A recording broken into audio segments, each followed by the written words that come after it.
years. You guys led right in perfect. So this is all going to work out pretty good, I think. Our processes kind of parallel each other. And that's one good thing about marathon.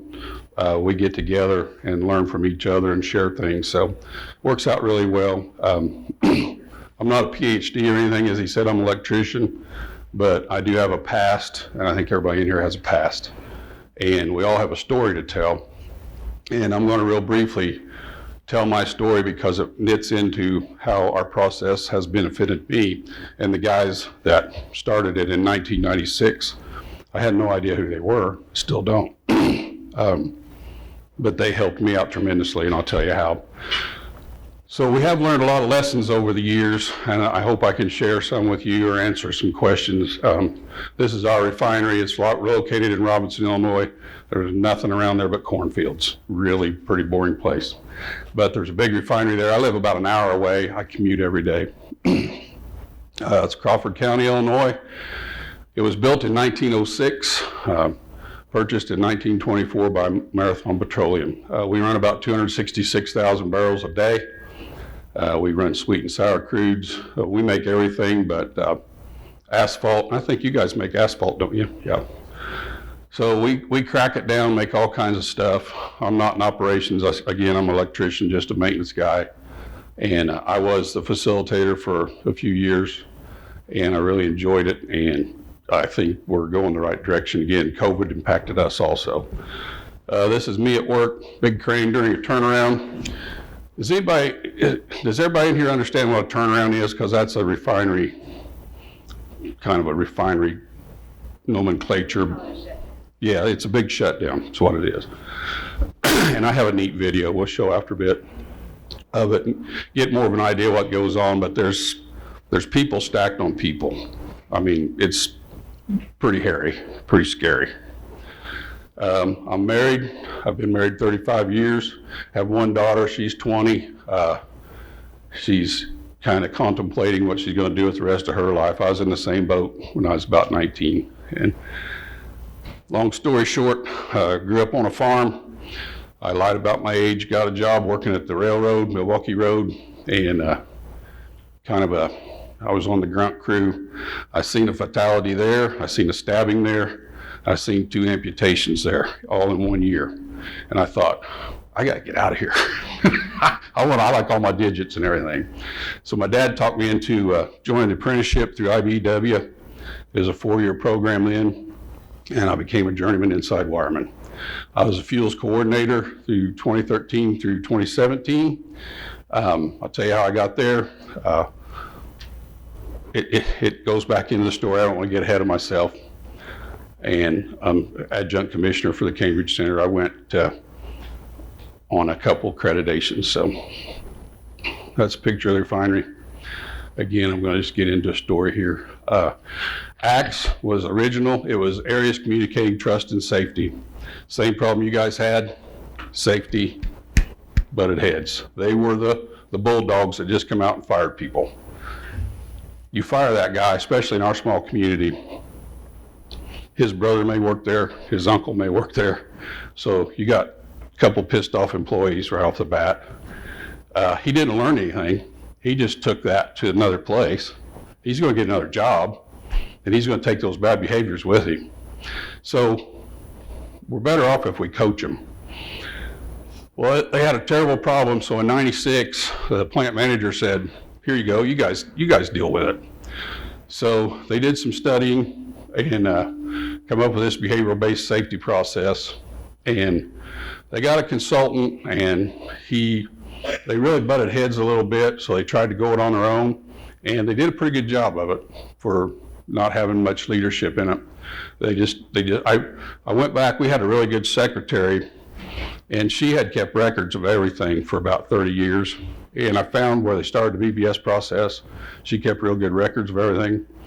And they studied themselves, the employees did, built this process, and it was a pretty good history lesson for me.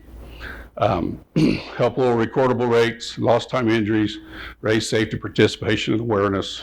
Again, no name, no blame. That was kind of that's where they butted heads, was a consultant even. And that's their trophy, I guess. They come up with a no name, no blame, absolutely no punishment will ever be given, and the plant manager's statement. Robinson's won several awards. We're very proud of the Cambridge Center Platinum Award. It was the first one ever awarded, and that was for a lot of outreach. We do conferences, we go to other plants, other industries, and share what we do. Again, it trends down just like you guys. You can see it, you can prove it. You can talk to any of us, and we can prove it to your plant managers. It does work. We have plenty of data that proves it. This is a little video, if I can get it to play. This is what we want to do. We're trying to change human behaviors.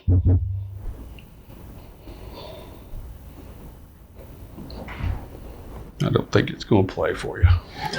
The gentleman in the elevator now is a candid star. These folks who are entering, the man with the white shirt, the lady with the trench coat, and subsequently one other member of our staff, will face the rear.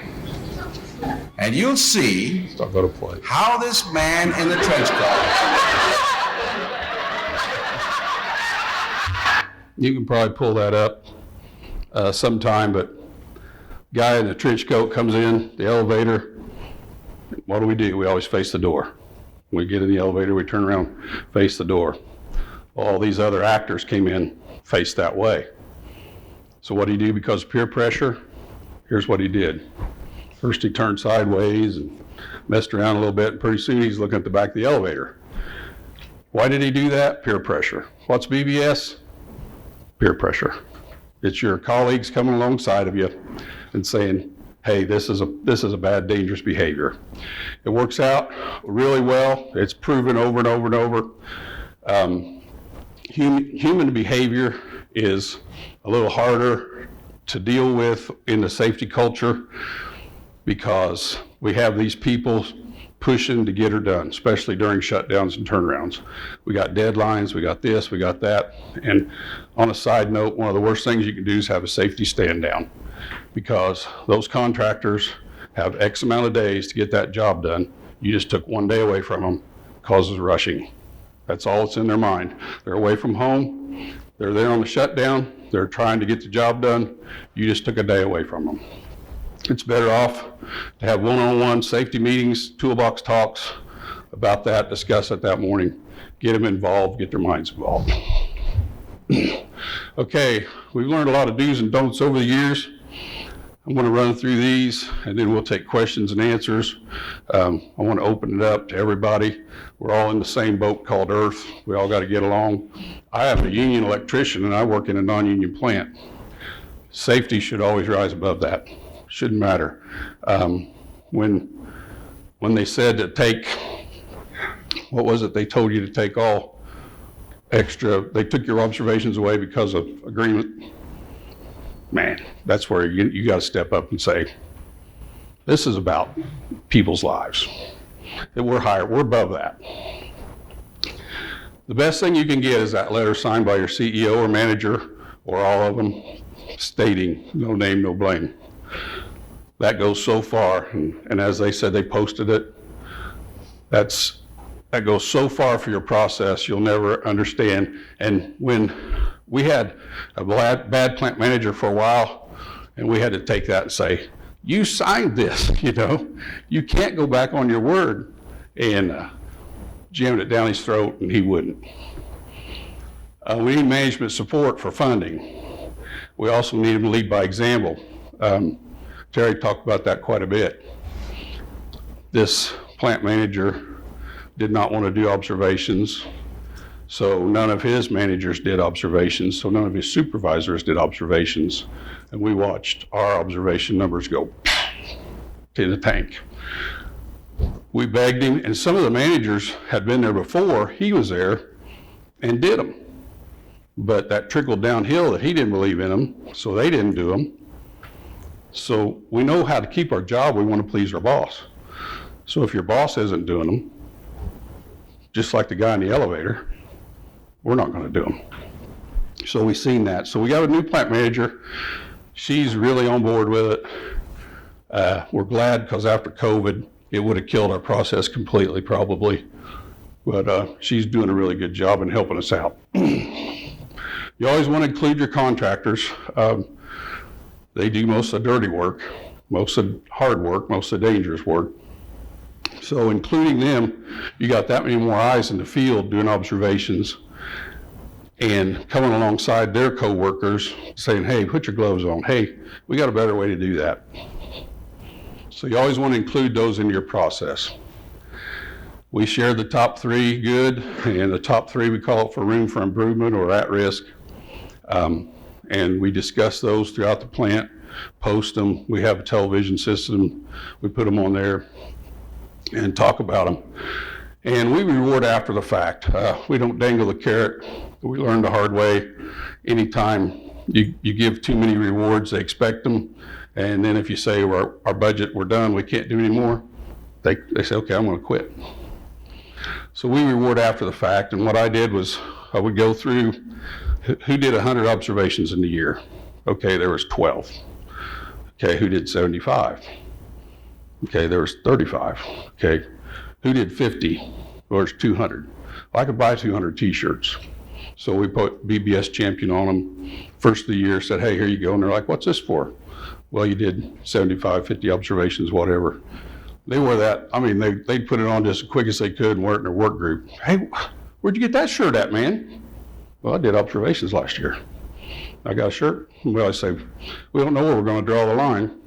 Depends on how much money we got for shirts, but so that's what we do. Championing big wins. You always want to make that very public. If you beat down steel-toed shoes or hearing protection to where it's typically 0 or just slightly above, you want to make sure you tell everybody in the plant that, hey, this is working, this is what we did, we need ideas on the next behavior we need to tackle, which you'll find through all your data. But let them chime in, let them feel like they're part of the process, choosing those next behaviors you want to target. And then after 3 months of one of those, we remove it. If it stays low, we have a celebration. Just something small, sometimes just a little gift. Hey, we know we did away with hearing protection. Everybody's doing a great job. Here you go. We've had pork burger grill outs. We've done stuff like that just to celebrate taking one off the chart. And it seems to really work because it keeps people talking. During turnarounds or shutdowns, coming up to that pipe fitter that's from Oklahoma and he's away from his family and he's living with 6 other guys, and you come up to him, first time during our observations, we just try to look for safes. Of course, if there's something dangerous or hazardous, we stop the job. But we just say, hey, you know, you're doing a good job. You got your steel-toed shoes, you got your hearing protection, you're doing a great job. Here's some lollipops or bubble gum, or and they're like kids. They love stickers too. Stickers are like cigarettes in prison, man. I mean, they'll trade. They'll give me 2. I want one for my wife. You know, stickers are cheap and they work really good. We buy tons of candy and hand candy out, and they're always glad to see our observers. Then later on, during the process, they're like, "Hey, come over here, and they'll want some candy or an ice pop. And then they'll say, observe me, come here and observe me while you're doing it, come on. We had coins made one year, and I had poker chips made. And we have union and non-union construction workers in our plant. And a lot of times they butt heads and have problems, and we have dedicated observers, we have both of them in there. So we would have these meetings, and these guys sitting on each side of the table just glaring at each other, you know. So I come up with this idea. I got poker chips, and I said, if you see somebody doing something good, give them a poker chip. When they get 3, they can trade it in for this coin. That went crazy, and union guys were rolling up non-union guys' cords for them and helping them park, backing them in so they could get the poker chips. And then they got the coin. Well, then they were selling and trading the coins at the tavern, and it went over really big, and we got so many good things out of that and accomplished such good meshing together and trust. And I have to also admit, DJ Moran came down to see how a turnaround was done. He'd never been in one. And he's a psychologist. And I'll never forget, we were walking out there and he grabbed me and he said, "Keep me safe. I don't know anything about this." So, okay. So in one of those meetings, he told me, he said, "Tell everybody to bring back something positive to the meeting they seen another contractor do." And that went over big. That was huge. That brought benefits I didn't realize either. The non-union guy or the union guy would say, "Well, I seen him back in one of my buddies." You know, they didn't really want to admit it. Well, then he'd say, "Well, one of your guys helped clean up a mess we made," you know, and that really helped a bunch. So human behaviors is more than just rewarding good behavior on a checklist. It goes way farther than that. We have gate events. We had problems with eye protection. So at that time we had 3,500 guys in there on nights and days. So we bought about 4,000 eyeglasses and handed them out the gate and told them we'd really appreciate it if they'd wear them. And we had clear and dark so they could have either one they wanted. It costs a little money, but what does an eye injury cost? And then we celebrate the retirement of an observation point. When we can finally take that point completely off our card, we've done good enough with it, we have celebration. I think I mentioned that. Some of the don'ts. Like I say, you don't want to be a safety cop when you're doing an observation. "I saw you do this," or "You did that," or "Why did you do that?" You know, it's okay to ask why, but in a personable manner. "Can you tell me why you're doing it that way?" And I got a couple good reasons for that one. We had weather on our card, and it was always check safe. We left it on there. We have storms come through, and we call everybody down out of the steel and stuff for lightning alert. Well, the scaffold builders kept checking weather. Unsafe, unsafe, unsafe. What can I do about the weather? So I went to talk to them. I went to their lunch, and I said, "Hey guys, you keep marking weather unsafe, and everybody else marks it safe, and we have the lightning alerts. Why are you doing that?" And they told me, they said, "The way you guys spit out your work orders, you spit a work order out and said this scaffold has to be built in 2 days, and these are the 2 days, and you don't use it for 3 weeks, but it rained those 2 days. You're forcing us to work in the rain." I'm like, wow, we can fix that. So I went to our planning department. I'm like, "If you know this job doesn't have to be done for 3 weeks, can you get these a bigger window?" "Well, yeah, we can do that. We never thought of it." And they had sunny days to build scaffold. So we took that off the chart, and we talked about it and celebrated. "Thanks for bringing that up. We're putting them at risk, terrible risk. Build scaffold in the rain, some of them 300 feet high." Another one was hearing protection. We had a outside contractor come in for turnaround, and one of their dedicated observers, all their observations, hearing protection.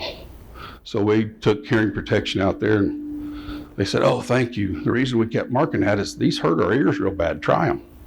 And they sucked, and their company would only buy those because they were the cheapest. So we went to the warehouse. We got several boxes. "Here you go." Took it off, went away. Anytime any punishment is generated from a shared observation, and it doesn't even have to be a shared observation. One of the complexes, a guy had an ergonomic issue, and on our card we have safe, opportunity for improvement, and condition. So if it's an ergonomic condition or a hole in the floor, you can check that box and you can ask for immediate follow-up. That goes right to the coordinator, and he calls up the foreman on that unit and said, "Hey, you know, there's a hole in your deck," or, you know, whatever they found. And we get it fixed right away. It builds trust. That really helps a lot.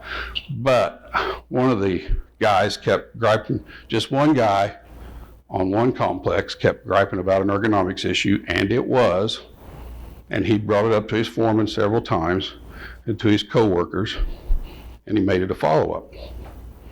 So we went down to the foreman to talk about it. Yeah, I'll get it fixed. He went right into the blast trailer and said, you'll never work another minute overtime. You brought that up. So you gotta be very careful. You gotta wash some things, go about them from another side. Maybe have safety go down there and look at that. Hey, our ergonomic issue keeps coming up. Would you go look at it? We learned that the hard way because that guy would never do another observation. Dangling the carrot, I like to say at some point you got to pull the bottle away from the baby. You're going to hear a lot of whining. I'm never going to do an observation again. This process sucks. You used to give us bonus points. You used to give us this.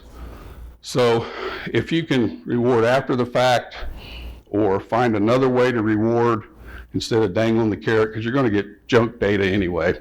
We had one contractor there, and they would give a $50 gift card to anyone that did the most observations every month.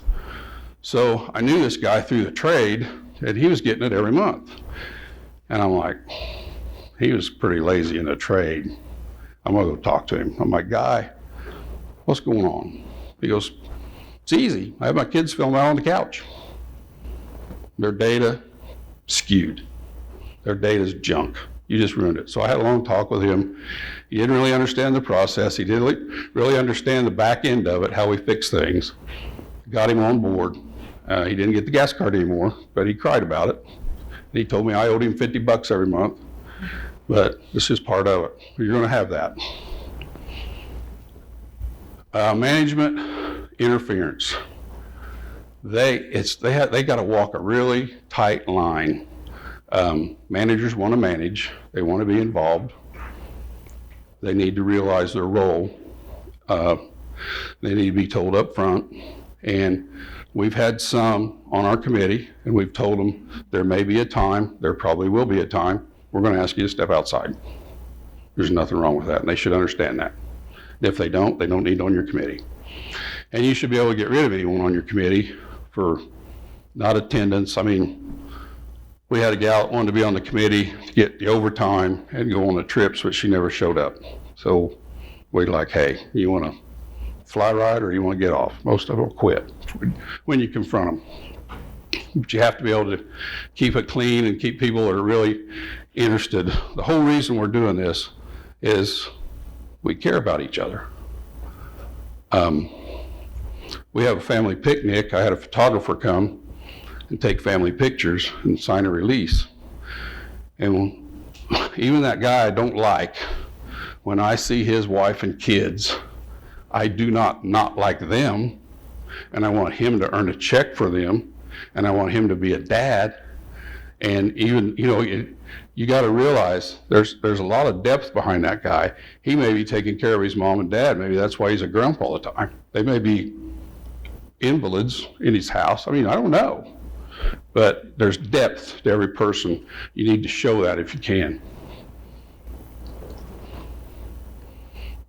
Our committee selection, probably much like Gears. We pick someone of every complex. You want them to have good participation in safety initiatives. We have sometimes chosen that guy that's always hurting himself, trying to get him on board, and sometimes it works, sometimes it don't. But they need to be salesmen of the process. They have to not only do the process, they have to talk about the process, they have to share the process, because not everyone ever understands the process. We get new hires and we put them through operations training, and they're getting all this stuff bombarded, and as soon as you tell them this is voluntary, they check out. I don't have to have this for my job right now. So we need those salesmen out there constantly talking about the process. They need to be well respected amongst their peers, approachable and trustworthy with confidential information, because a lot of stuff we do, a lot of places would get people fired. You know, you stop the job or you see somebody not tied off and get them down because of an observation, they're protected. But that needs to be confidential because then their foreman will start watching them. Members should be selected from each work group or department. From the group of coordinators elected to lead the group, relay necessary information to the person that can best facilitate the actions required. That's our conditional items. We usually go to the foreman. They have a time frame. If the foreman doesn't get it fixed, it goes to their supervisor. If the supervisor doesn't get it fixed, it goes to the plant manager. And nobody wants that. She's not happy when something's not fixed. That's a safety issue. I don't think I finished that one. User-friendly PPE, we talked about the earplugs and stuff like that. Tools, ergonomics for safety, those are all conditional items. We deal with a lot. It's a headache. You're constantly chasing stuff down, finding out who can best fix it, following them up, make sure they did. It's a job, but it really pays off with trust. We have a lot of people that don't do observations, but they'll come to me and say, hey, you need to do an observation on this. I'm like, I'm not the one that's seen it. I'll go with you and we'll look at it. Well, it's all conditional. Well, were you working here? Yeah, well, let's go through what you were doing. And I always tell them, well, you were doing that right. You were doing that right. You had your PPE on. So this is easy. Let's check these off while we're doing it, you know. And nothing should be dismissed as a bad idea. Discussion and feedback. My wife taught quality control for a big packaging company, and I stole this from her. If you're ever in a room and somebody says, I know, let's give away a truck and a bass boat for doing the most observations. You don't say, that's stupid. Say, well, we might be able to buy the Tonka one, you know, but we can't do that. Let's keep going. Anybody else have a better idea? Because if you told that guy he was stupid, I'm not going to raise my hand and say my idea, because he might tell me I'm stupid in public. So no idea is ever a bad idea. Remember that in your meetings. It will really help generate better ideas. That's the structure of our committee. Sure, it's just like yours. Our coordinator is an elected position. You do have to serve 2 years as a committee member before we will vote on you to be coordinator. That's just in our bylaws. And we made a set of bylaws up, how to kick someone off the committee, you know, not a death in the family, not a funeral, not a vacation, but absenteeism, different things. We held ourselves accountable, and we had the manager sign that, and they really liked that. And when we come back from a conference, we go before the board and our management team and tell them what we learned. So we're accountable. We have 7 complexes, so there's 7 operations. There's one from each maintenance group: machinist, general maintenance, electric shop, instrument shop, maintenance members, and we have an aide for the coordinator who participates in projects, attends monthly meetings, and he's a backup coordinator basically. If something would go wrong, we're not a shambles trying to figure out and have another election. Facilitators, when we're getting ready to try, we're constantly trying new stuff, and the facilitators are usually voluntold. You're going to be the facilitator. You're going to go to the monthly tiered meeting so you can share it with your group. So we're going to go away from facilitators, and committee members are going to share our STEPS package, which is what we call it. It's our tiered STEPS package, or safety process program that goes down from management all the way down. And we're going to share it ourselves, because no one should be voluntold to do anything, not in a process like this.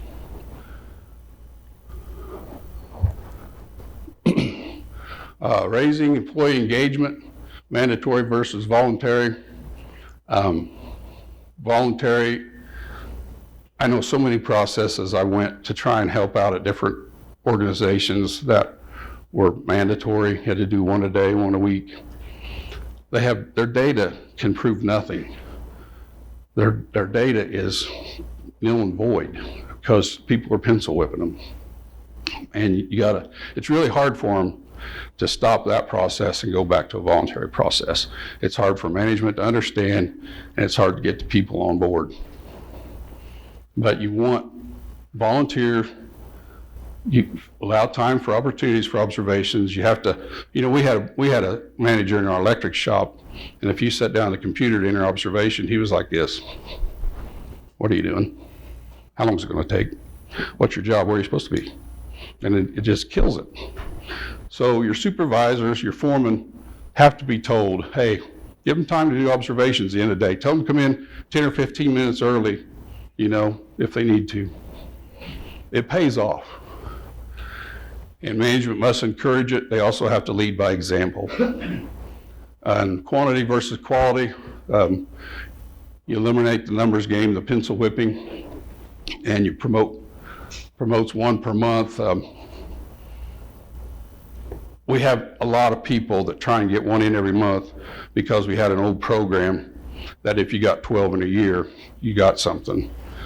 We still have people after 5 years saying, hey, what happened to that program? I've been doing 12 a month for years and I don't remember getting any bonus points. That went away 5 years ago. But they got in the habit of doing them, so it was a good thing. And we train more observers all the time. We're constantly training new employees, and then we train and onboard our contractors as they come in the plant.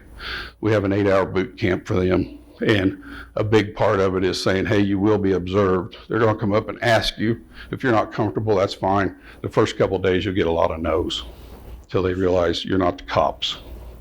There to fire them. And daily sequential safety meeting, I went over that. We do that. These are some of our old sheets. We're going to adaptive also, and we're changing some things up. This one's a really old one. You'll see safe and opportunity, and this is a newer one. This is our computer page where you can enter them online. A lot of those have changed. We've taken some of them away because we got them beat down to zero. Like I said, I just give a couple of young observation. We had a couple of young guys from operations doing observations, a couple GoPros. Kind of blew me away how they did that. So that's what a little bit about turnaround. So anybody got any questions I can help with or anything? I mean, we've made a lot of failures, so if I could help anybody out with anything, I'd love to. So any questions? Yeah. What kind of training do you guys do with your committee, steering committee? Our steering committee, when we onboard new people, our term for steering committee members 2 years, we're going to change that to 4 years. We did this year. The older members onboard the newer members, kind of take them into their wing and tell them what's going on, but really there's no process. They just jump right into the meetings. They're quiet for the first meeting or two, and then we're very confidential in there, and we talk about every subject under the sun, because when you're in a plant, you get a bunch of plant workers together, you're going to, but we try and keep bringing the folks back to what we're here for and what we're doing, and get everybody to realize what we're doing it for is for humanity, send people home with all their digits and keep people alive. On the committees, do different members have different responsibilities? Yes. Somebody brings the data. Yes. Yep. We have data analyzers. We have a secretary. She also keeps the minutes. We have some that work on the budget. We have some that work on training for the plant. We have different committees within the committee.